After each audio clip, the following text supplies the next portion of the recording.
Welcome to your Daily Dopamine with Dr. Joe McCullough, where we deliver daily doses of education, entertainment, and inspiration. So sit back, relax, and get ready to be dopamine, dopamine, dopamine. Oh, yeah. All right, welcome everybody to Ask a Physicist Anything with Paul Graham. Oh, where's the camera? Right here. My name's Joe McCullough. I'm the physics program chair at Cabrillo College in Santa Cruz, California, and we have a weekly episode, Ask a Physicist Anything. And because Christmas break is coming up, this will be our last episode for probably about a month because I'm going to be traveling. Okay. But today we thought we'd talk a little bit about why are we 99.999999999999999 maybe one more 9% empty space. So the amazing Paul Graham's going to fill us in. Oh, we're all airheads. We're all empty space. Why? Okay, so what Joe's talking about here is what feels to us like solid matter. The stuff that we're made out of, the stuff that this board and this desk is made out of, the coffee cup, the fact that I can drink the coffee and it doesn't go right through me, which is good because I'd be in trouble if I couldn't drink coffee. As would we all.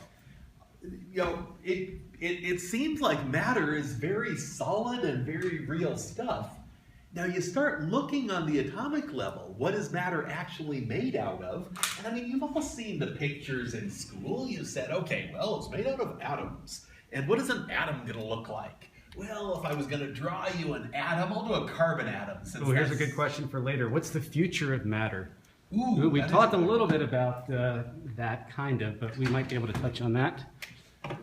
If I was drawing you a carbon atom, like the many carbon atoms that make up a human being, I would start with the nucleus. I'd draw you 6 protons and 6 neutrons, which I just did. If it's carbon, it's got to be 6 protons, because if it had a different number of protons, it just wouldn't be carbon anymore. It'd be some other element. It usually has 6 neutrons, although if I added a neutron, I'd just have a different isotope of carbon, a more rare one, carbon-13. If I added yet another neutron, 8 neutrons and 6 protons, now I would have carbon-14, which is even rarer, and part of the reason it's so damn rare is it's radioactive. It has a half-life of about 7,000 years before one of those neutrons changes into a proton, and it becomes nitrogen-14. And that's how we do radioactive carbon dating. Yes, and that would be a wonderful topic for another time, but let me go back now to this ordinary carbon nucleus, carbon-12, and I would say, okay, to complete this carbon atom, I need 6 electrons orbiting the nucleus, as we sometimes say. And if I take that word orbit too seriously, I will draw them like planets orbiting the sun on nice elliptical orbits. This is kind of what I sometimes call the corporate logo picture of what an atom looks like, with these electrons each on their own specific orbit. And I would draw 6 of them. I think that's 5 so far.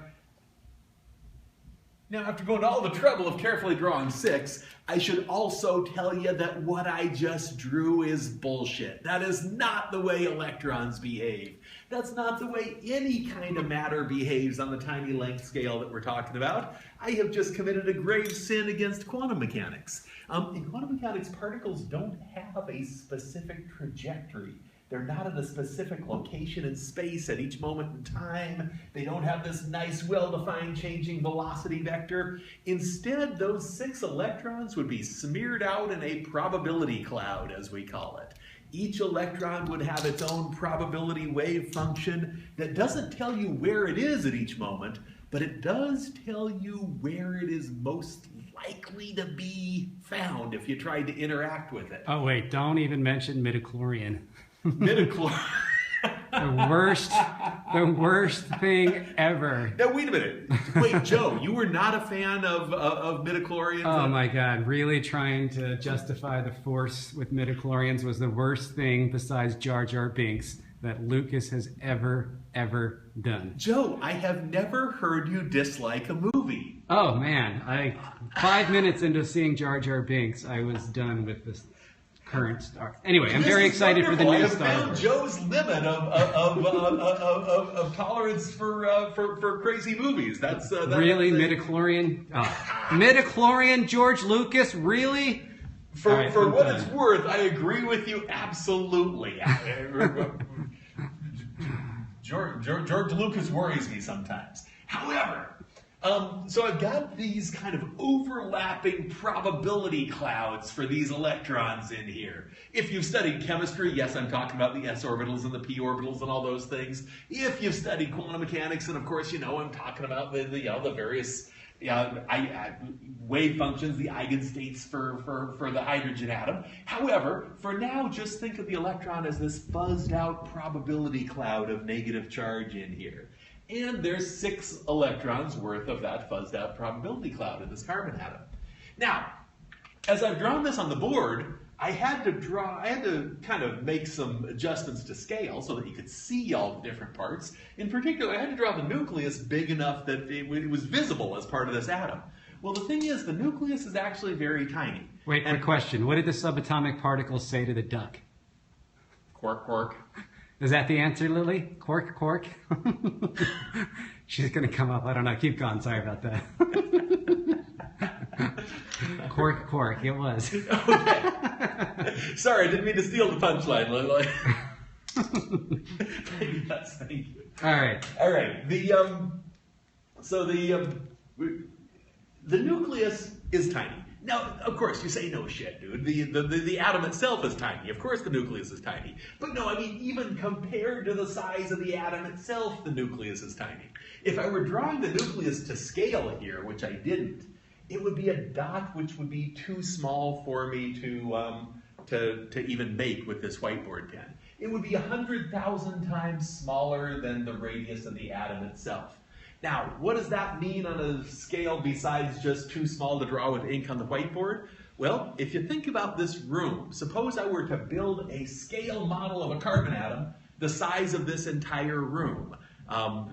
If we want, Joe can pan around the room with the camera, but trust me, it's a pretty ordinary room. Room is about 10 meters by 5 meters by 3 meters, something like that. Okay, so let's say we make it wall to wall. We make the carbon atom 10 meters across, and we just let it spill through the floor and the ceiling and the front and the back of the room. So we make a carbon atom model big enough to fill this whole room wall to wall, so about 10 meters across. And then I was going to say, how big should I make the nucleus? Well, like I said, the nucleus is about 100,000 times smaller, or 5 orders of magnitude smaller, as we often say, 5 factors of 10. So I start with this room, and I say, okay, let me draw an appropriate sized nucleus. Let me make it 10 times smaller than the room. Now I've got a beach ball like this floating in the center of the room. And say, that's not enough. Let me make it 100 times smaller than the room. Now I've got something about the size of an orange, or my fist here or something. So the nucleus is about like this in the center of the room. Still way too big, still 1,000 times too big. So I make it 10 times smaller again. The nucleus would now be a centimeter across. If I started at 10 meters, I'd go 1 meter, 10 centimeters, 1 centimeter. What's 1 centimeter? A little less than half an inch. I could say it's about the size of my little fingernail. So the nucleus would be a little BB the size of my small fingernail floating in the center of the room. Still not enough. Make it 10 times smaller than that. Now it's a really tiny BB from, you go to a bike shop, you say, give me your smallest ball bearings, and they dig out one that's only 1 millimeter across, floating in the center of the room, and I'd say that's still not enough, 10 times smaller than that. Now we're down to 1/10 of a millimeter. The size of a fairly small grain of sand. If you pick up a grain of sand on the beach, it's probably too big. You should probably put it back and get a smaller one. So not quite microscopic on this scale, but that very tiny grain of sand hanging in the center of the room, that would be the size of the nucleus. So I've drawn the nucleus way too big here. So let's just say that again. So we've got a room, let's say 10 meters by 10 meters by 10 meters, representing a carbon atom. The nucleus of that carbon atom, if we were to draw it to scale, would be about the size of a grain of sand. Yes, which means it is 1/100,000th the diameter of the atom. Ooh. And I've been warned before, I'm writing too damn small up here. So 1/100,000th. Here's a quick one you might want to touch on. What about the size of an electron? Ah, that is a damn good question. Yeah, we might have to come back to that one. It's not an easy answer. I will give you a quick answer, before we're done today. In fact, I'll give you a quick answer right now. The electron's wave function, its probability wave, smears out and fills a whole region of space like I've just drawn. But the electron itself, if you say, what do you think of as the actual radius of that object that's described by the probability wave? Whatever the hell it means for a probability wave to describe an actual object, to the best of our understanding, the electron has radius of 0. It is a mathematical point-like particle. Now that doesn't mean that its probabilities cloud has radius of 0, but it means you can focus that probability cloud as narrow as you want, and you never find yourself saying, oh, I can't focus the probability anymore because I'm down to the radius of the electron itself. That never seems to happen. As far as we can tell, the radius of the electron itself, you could say it's arbitrarily small, it's 0. Now, when I say as far as we can tell, when you do physics at a small enough length scale, that automatically means that you'll be going to higher and higher energy if you've got a particle that you can focus down to that length scale. And I've said it before, we know that everything we understand about quantum field theory and relativity and all the deepest models of physics we've got are low energy approximations. They're approximations that work beautifully up to a certain energy level, and we know for a fact that they break down at that point, and that you would have to peel away that superficial understanding and look for whatever deeper model lies behind it. And the problem is we don't yet know what that deeper model is. So I will say, at the level of understanding we've got today, we treat electrons as purely mathematical point particles. It could be that you come back in 30 years and you ask us again, and I'll say, oh, well, you remember back in 2015 when we were idiots and we thought electrons were point particles. Well, now let me tell you what they are. However, with all due respect to my future self, I don't yet know what that person would be telling you that they are. So, yeah, for now, electrons are mathematical points, but their probability function spreads out to fill whatever region of space fits the problem you're solving. Okay, so there's our nucleus, 1/100,000th the diameter of the atom. Now, if it's 1/100,000th the diameter, what does that mean for its volume? Well, volume goes with diameter cubed. So you cut the diameter by 10 to the 5th, you will cut the volume by 10 to the 15th, the one with 15 zeros after it. So that same nucleus is 1 out of 10 to the 15th. And just for the hell of it, I'll write out all the zeros just this once. Although I don't suggest making that your usual way of writing big numbers. But 1 out of 10 to the 15th, the volume of the atom. So the nucleus takes up a tiny percentage of the atom's total volume. So if we were to say how much of an atom is empty space, it would be, yeah, well, let's just say that 99.99999999999% empty space. I don't know if Joe counting on his fingers was in the camera from your point of view out there in internet land, but yes, Joe counted out 13 fingers. Joe has 13 fingers. You might not have ever noticed that. Well, no, he counted out 15. I counted out too many. Oh, okay. 99.139. Yes. Percentage. Yeah. Sorry about that.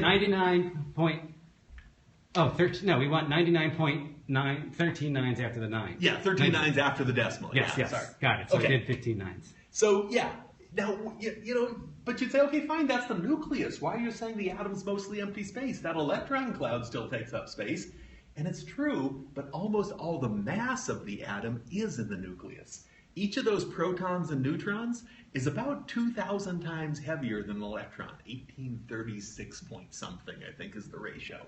So since I've got also twice as many total protons and neutrons in this atom as I've got electrons, about 99 points, so this would be about 1/4000th, which would be about 99.75% roughly, of the mass of the atom is in the nucleus. Almost all the mass of the atom lives in that tiny speck, which takes up practically 0 volume.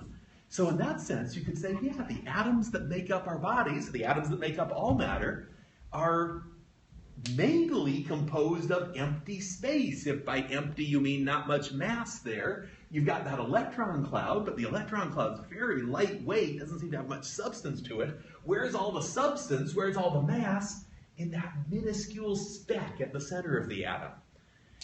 Now, given that, why can't I put my hand through the whiteboard? I mean, if the whiteboard's atoms, the only place they got any appreciable amount of mass is that tiny speck in the center, and the atoms in my hand, the only place they've got appreciable mass is that tiny speck in the center, seems like there should be plenty of room for those atoms to just move right through each other. It's not like the nuclei are going to collide with each other, so I should just be able to ghost my hand through the blackboard, which sounds awesome until I remember, oh, hey, wait a minute, then my whole body should ghost through the floor under my feet, and I should fall into the core of the earth or something. That doesn't sound nearly as fun.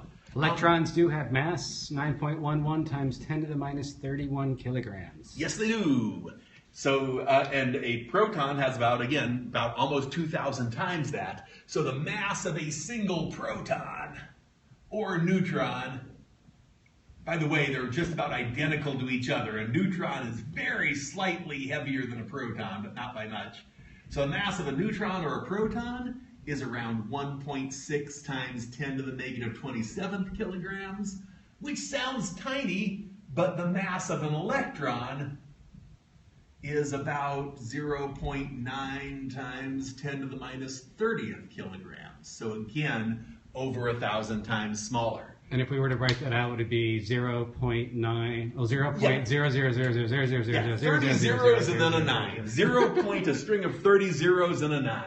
0.0000000000000000000000000000000000000000000000000000000000000000000000000000000000000000000000000000000000000000000000000000000000000000000000000000000000000000000000000000000000000000000000000000000000000000000000000000000000000000000000000000000000000000000000000000000000000000000000000000000000000000000000000000000000000000000000000000000000000000000000000000000000000000000000000000000000000000000000000000000000000000000000000000000000000000000000000000000000000 Because I'm easily amused, I sometimes do write that out the first time I introduce it to a class. But yeah, this is a saner way of writing the same thing. Yeah.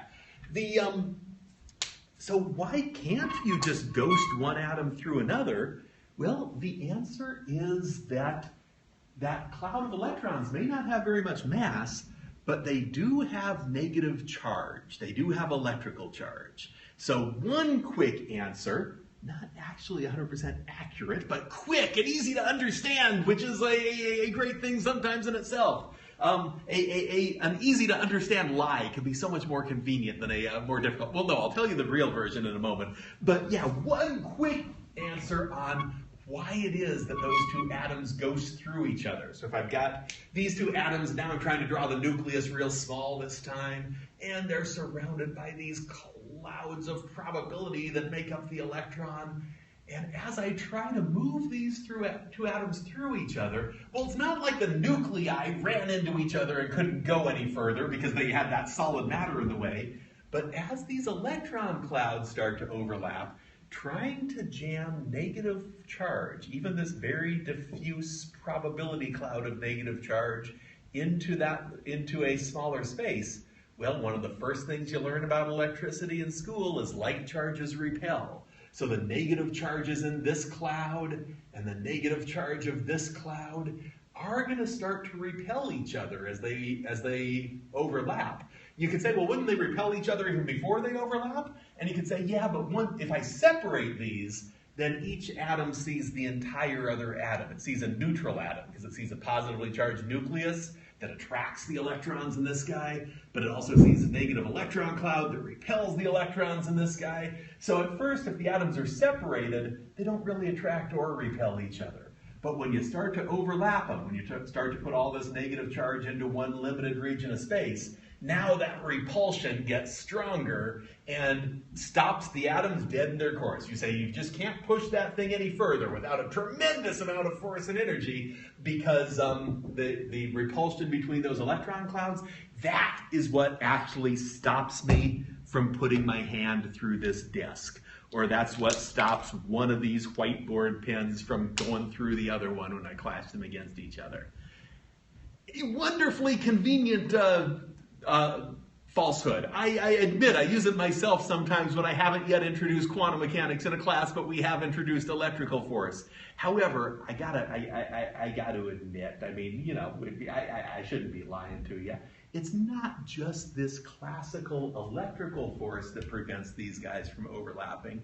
It's also an aspect of quantum mechanics called the Pauli exclusion principle that says, hey, even before I start to tell you that electrons have negative charge so they'll repel each other, it is also true that if I've got two identical quantum particles, so two electrons, there's a fundamental rule in quantum mechanics.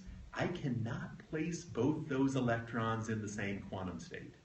Now, what do I mean by a quantum state? Well, shit, that's a whole nother can of worms to open. However, it doesn't quite mean I can't put them both in the same region of space, but it means if they're both gonna be in the same region of space, one of them's gotta have a higher energy than the other, or the opposite direction of spin, or opposite direction of orbit around the nucleus, orbital angular momentum. There's got to be something that is measurably different about those two electrons. Now, the problem is, however many electrons this atom has, that cloud of electrons has already collapsed, congregated itself into the smallest region of space that quantum mechanics allows. You'd say, okay, well, you got this region of space that's shared by 6 electrons in the case of carbon, 8 for oxygen, 1 for hydrogen, 10 for neon, and so on. Wait, 10 for neon? Yeah, 10 for neon, and so on. But those electrons have already managed to pack themselves as tight as possible, as tight as quantum mechanics allows. They have, when I said, well, you could have 2 electrons with different spin, well, yeah, but I've already got an electron with each spin direction. And I said, well, maybe they're orbiting the nucleus in opposite directions. No, they're already orbiting the nucleus in opposite directions. That's the first trick they tried to pack themselves that tight. So if I try to overlap one of these electron clouds with the other one, I've got to find a new quantum state for those new electrons I'm bringing into that space. Now, about the only thing I've got left, if I've said, well, I've already tried spin up and spin down, I've already tried orbiting this way and orbiting this way, damn, I've got to start moving those new electrons to a higher energy level. To, again, if you've taken chemistry, to the n equals 3 shell instead of the n equals 2 shell in the case of my carbon atoms. Or just in general, I have got to give those electrons a lot more energy than they already have before I can convince them to overlap into the same region of space. Unless I have got a tremendous amount of energy, unless I'm throwing those 2 carbon atoms at each other using a particle accelerator at CERN or something like that, I'm not going to be able to get them to overlap. Certainly if I try to push my 2 hands through each other, I'm not providing enough energy to each of those atoms to have any chance of getting their electron clouds to overlap with each other. So while the electron clouds you could think of as mostly empty space, quantum mechanics arms that empty space with a hell of a strong argument why you cannot move other electrons into that same region. So part of it is just the fact that they're negatively charged and they repel each other. But a much stronger part is that kind of weird nature of quantum mechanics that does not allow you to put 2 identical particles into the same region. If you've studied chemistry and you've heard of the Pauli exclusion principle, again, that's what we're getting at here. If you're saying, well, I haven't heard of the Pauli exclusion principle, I want to know more about it, by all means, it would probably be with the 10 minutes we got left. It's the wrong time to start saying, let me tell you everything there is to know about the Pauli exclusion principle, but let me give you the name of Wolfgang Pauli, the guy who first formulated it. Let me give you the full name of the principle, and yeah, Wikipedia or all kinds of other online. It's Pauli exclusion principle. So that P-A-U-L-I. Yeah, that's what gives matter its solidity. That's the reason you cannot take the electron clouds from 2 different atoms and overlap them and let them fill the same region of space. All right, Wolfgang Pauli, by the way, was like a hero of mine because he was an even more incompetent experimenter than I am. Oh man, I could go off on a tangent and fill the last 10 minutes with talking about Wolfgang Pauli. However, let me just say, Google Wolfgang Pauli himself. And if you want a bunch of really entertaining stories about this guy ruining other people's experiments without anybody even being able to tell how the hell would he... I mean, he'd just be standing there and the whole goddamn thing would break. People actually got really superstitious about letting Wolfgang Pauli anywhere near their labs. Really? I did not know that. Oh, yeah. It was... I'll tell the story next time because I don't remember the details of exactly who it was. But yes, there were stories about Pauli's train stopping for 1 hour in a town before it progressed on into the next town. And at the university in that town, all of a sudden, every lab fell apart into chaos. But the thing I want to conclude with, though, because I know that we've got limited time, Joe's got to run, is if the electrons are the reason why I can't press this matter into a smaller space, what if I could just get rid of the electrons? Well, I could try just ionizing the atoms, heating this gas up into a hot enough plasma that the electrons get knocked loose from the nuclei, and the nuclei are running around on their own, and the electrons are running around their own. That's like the conditions at the heart of the sun, is a plasma of hydrogen and helium gas. But, still at that point, you'd say, yeah, but the electrons are still there, and you still can't press them into any smaller region of space, even if they're not connected to an individual atom.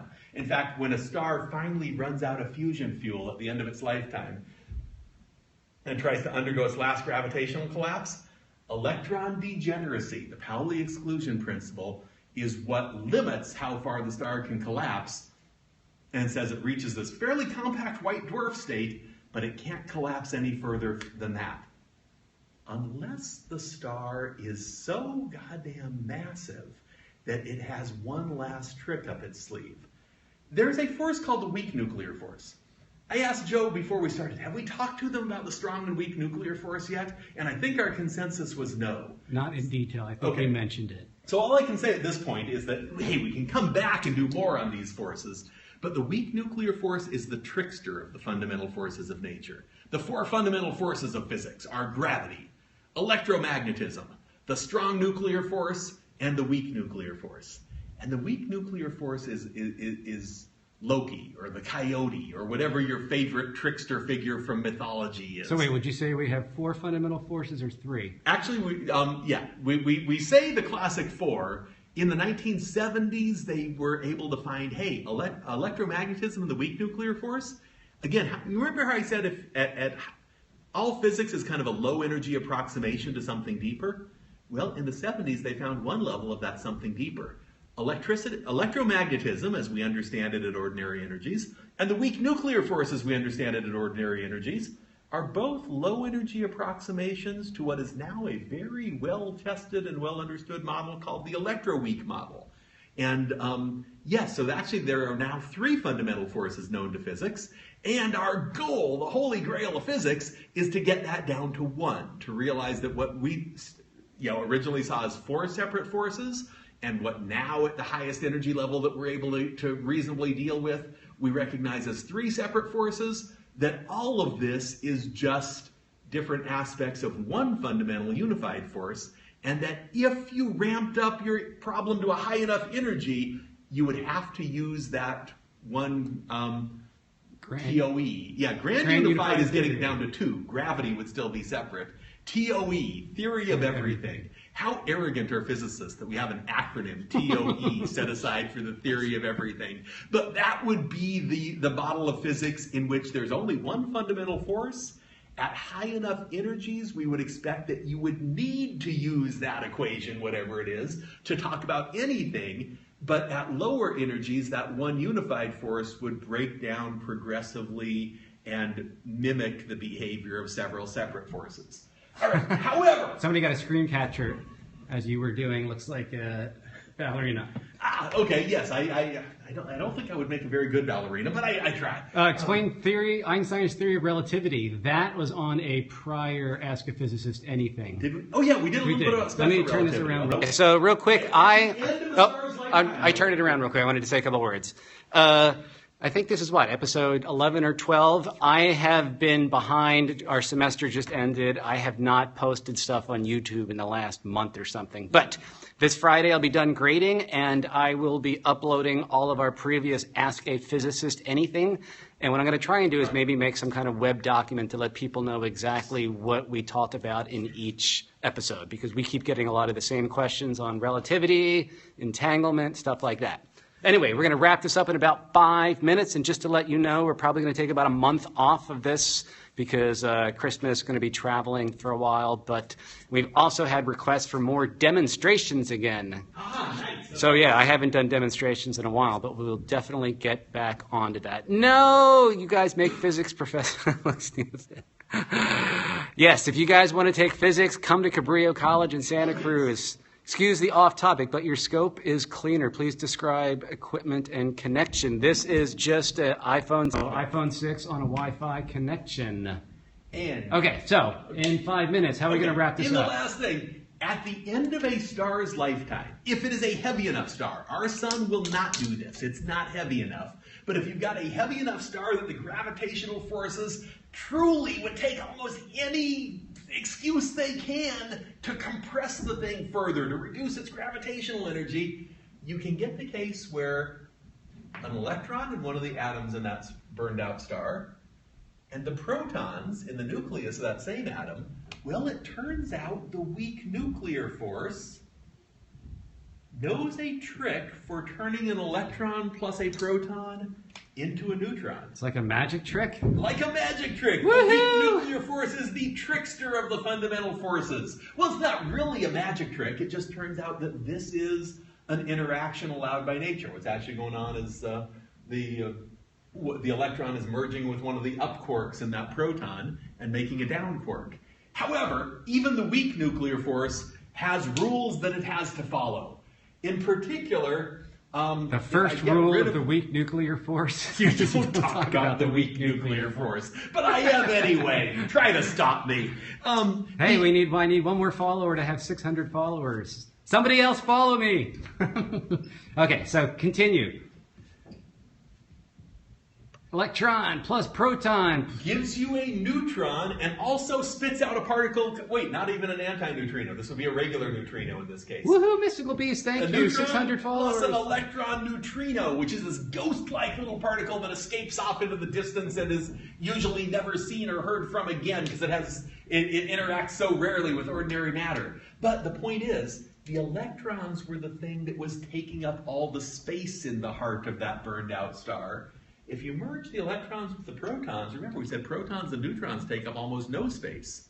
Well, if you've traded that electron and proton for a neutron, the neutrino escapes off into the distance and you never see it again. Again, they say neutrinos can pass through about 4 light years of lead and only have a 50-50 chance of interacting once on the way through there with any other particle. So the neutrino escapes off into the distance. The neutron is left, but it takes up almost no space. What happens is the star crushes itself into a giant atomic nucleus. There are no electrons left at the heart of the star after this process. They've all merged with the protons. Because you started with equal numbers of electrons and protons, that also means there's no protons left. All you've got is a giant ball of neutrons. And the star is now just as dense as the nucleus of an atom. How dense is that? Well, you've taken all of the mass and you've compressed it into this fraction of your original volume. You've dropped your volume by 10 to the 15th power, which means you've raised your density by 10 to the 15th power. So a neutron star, you take the mass of an entire star, vastly bigger than the sun to start with, and you compress it. I think a neutron star would be about the size of Manhattan. If you start with a high mass star, 5 or 10 solar masses, compress it into a neutron star, you got a ball about 10 kilometers across. Why 10 kilometers? Well, I stopped and I said, the scale of a star is usually a radius of about 1,000,000 kilometers, and I have made it 100,000 times smaller, so that would make about 10 kilometers across. How dense is this thing? If you took 1 cubic centimeter of matter from a neutron star, so a smaller than a teaspoonful, that would have as much mass as, well, I just imagine 1 centimeter times 10 to the 5th gives me 1 kilometer. 1 cubic centimeter of mass from a neutron star has about as much mass as a cubic kilometer of ordinary matter, water or rock or something like that. So you could take a teaspoonful of matter from a neutron star. It's about as massive as a good-sized mountain. Now, as soon as you try to take that away from the neutron star, then it looks around and says, what the hell am I doing made out of only neutrons? And the weak nuclear force would reverse this and turn the neutrons back into electrons and protons, releasing so much energy that you would suddenly find it was very unwise to take that little bit of matter away from that neutron star. However, this is the final state that stars fall into if they're much more massive than the sun, is they crunch themselves into this tiny ball of neutrons the size of Manhattan. Now, if they're even more massive than that, they can become a black hole, which we've talked about on several other things. Yes. But if it doesn't have quite the mass to make a black hole, you end up with this tiny spinning ball of neutrons the size of New York City that is all the matter that once made up a gigantic star. And the amount of energy that's released when this happens, simply the amount of energy that's released through gravity by all this matter falling into such a tiny space, is tremendous. This is what they call a supernova. And when a star goes supernova, for a period of just a few days, as it radiates off all that energy, a single star can shine as brightly as the entire galaxy that it's a part of. In fact, this is kind of how you know that a star just went supernova in some particular galaxy that you're observing off in the vast distance. Your first sign that something interesting happened is that galaxy will roughly double in brightness, because that one supernova star is now as bright as the rest of the galaxy put together. And then it fades. But that's about as far as I think we can go today. But yes, matter is almost entirely made of empty space, and the one time in the in the cosmos that the matter suddenly says, "Hey, I don't want to be made out of empty space anymore. Let's crush all the matter together so the neutrons are sitting side by side in one big ball." That is an amazingly spectacular event when it happens. So you're not going to miss a star going supernova. It's not a subtle thing. All right, I think we have to wrap it up. Paul! All right, thank you all. This was fun as always. Super duper interesting as always. So yeah, hopefully we'll be able to catch up on the posts to YouTube, and then as soon as Joe's back from out of town, we will resume broadcast, maybe with some new and exciting plans on what we want to do next. Sounds good. Okay, so let me say just a quick goodbye. Like I said, we're not going to be doing this for about the next month. I'm going to be traveling, but I am going to get back on Periscope. For those of you that were following me, I was on every day for 100 days and then got burned out and I couldn't do it anymore. But what's the YouTube channel? Go to YouTube, search for Joe McCullough, McCullough. Anyway, thank you so much for joining. I have to take off. Have a wonderful, happy holiday. Happy holidays. Happy holidays.